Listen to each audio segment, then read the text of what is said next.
সুনামগঞ্জের তাহিরপুরে পর্যটন এলাকায় উচ্চমাত্রার গান বাজনায় ক্ষতিগ্রস্ত হচ্ছে হাওরের জীববৈচিত্র্য।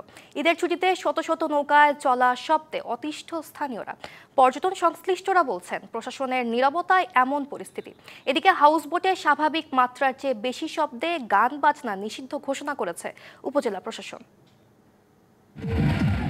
এটি ট্যাকেরঘাট শহীদ সিরাজ লেক এলাকা। দিনে দুপুরে নৌকায় জেনারেটর চালিয়ে সাউন্ড বক্সে উচ্চ স্বরে বাজানো হচ্ছে গান, আর এর সাথে তরুণদের এমন উচ্ছ্বাসে কেঁপে উঠছে আশেপাশের এলাকা। আমি বক্স নিয়ে আইছি বাজার থেকে, তারপরে এরা সবাই আইছে, আনন্দ ফুর্তি করতেছে, মানে অনুষ্ঠান সুন্দর হইতেছে। শুধু এ নৌকায় নয়, ঈদের ছুটিতে বিনোদনের জন্য আসা শত শত নৌকায় বাজছে সাউন্ড বক্স। এতে টাঙ্গুয়ার সহ আশপাশের হাওরের পাখি এবং জলজ প্রাণীদের প্রজনন এবং বসবাসে বিঘ্ন ঘটছে। দিনে রাতে উচ্চ শব্দের গান বাজনায় অতিষ্ঠ এলাকাবাসীও।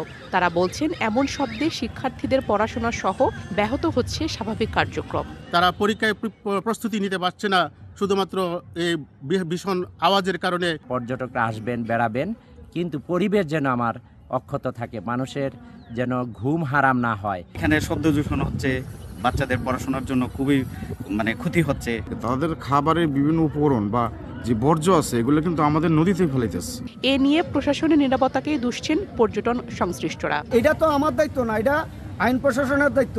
তো আইন প্রশাসন যে সময় স্পিকার বাজে এই সময় আইন প্রশাসনের লোক আসে নাই। এই এলাকার মানুষ রাত্রেও ঘুমাইতে পারে না, দিনের বেলাও বাচ্চা কাচ্চা লেখাপড়া করতে পারে না, শুধু স্পিকারের কারণে। পর্যটকদের নিরাপত্তায় টহল কার্যক্রমের পাশাপাশি উচ্চ শব্দে গান বাজালে সতর্ক করছে পুলিশ। আমরা সবসময় এখানে টহল রাখি।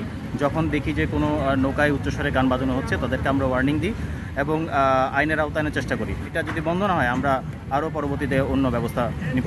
এদিকে সোমবার তাহিরপুর উপজেলা প্রশাসনের ফেসবুক পেজে জানানো হয়, টাঙ্গুয়ার হাওরে পর্যটকবাহী হাউসবোট এবং লোকাল বোটে উচ্চ স্বরে গান বাজানো নিষেধ। DBC news desk.